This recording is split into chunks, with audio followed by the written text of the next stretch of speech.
Hi, this is Cheryl, and thank you for watching. This video is an ink drawing of an eastern bluebird. I start out by taping the edges because it gives me this great contrast at the end when I take the tape off and you get that crisp white edge against the color. So I'm starting out with just a straight ink drawing. There's no pencil underneath. And I'm using a dip pen in what is this gorgeous turquoise ink that unfortunately doesn't seem to translate well through my camera. Seems a bit dim, but I just need better lighting. This was probably some indirect lighting, so there's a lesson already for me. Don't use indirect lighting. You need direct lighting, otherwise the color's not going to show up.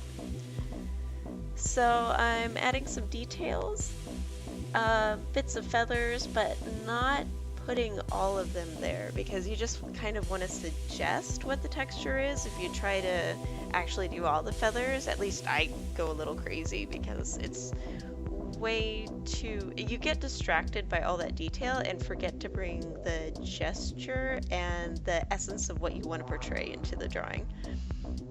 So I'm doing a similar thing with the branches. I'm just drawing it straight in ink on the paper. Wasn't quite sure where they were going to go until I put them down, but sometimes that's really nice. If you're in the flow, then that can work out well. So cleaning off a brush so I don't mix up the brown and the blue, because then I'd get sort of a gray, and that's not really what I'm going for. Adding a bit of water into where I put the blue ink. It's very vibrant, almost too vibrant. I don't think I should have used it on the bird, but I did, so there it is. Yeah, and I'm not quite feeling the color combination right now, so I'm going back in with some black ink to give more definition to a lot of the details that I think were lost in using such a bright color throughout the piece. It does help a lot because the main problem with that bright color was it was distracting from what the drawing actually was, which is sort of the opposite of what you hope will happen when you add color to your ink drawing. You want it to pop more, and instead it felt almost flatter, but adding the black ink back in to bolden some of those lines, I think balanced it out. Finishing off some details on the branches, which is also good because they needed more definition.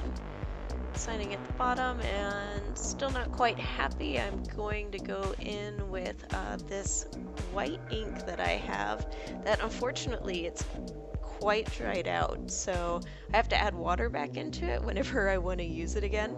Water back in with a brush, but I mean that's okay because I prefer being able to apply with a brush anyways, because you get nice feathery edges that I can't get with some of the opaque white ballpoint pens that I have and those sort of things. So adding a few more details, some more suggestions of feathers, and still not quite happy. I'm going back in and really getting a lot of contrast for the edge of the bird. So now I've got the bird with a dark, like a black ink outline that's fainter. Not fainter, but thinner. There we go. That's the right word. I've got a thin black outline and then a bolder, almost graphic kind of white outline around that to make the bird come out more. And I think the combination of the white and the black together made the piece work despite the bright color. So there it is. Thank you very much for watching, and I hope you enjoyed this. Take care.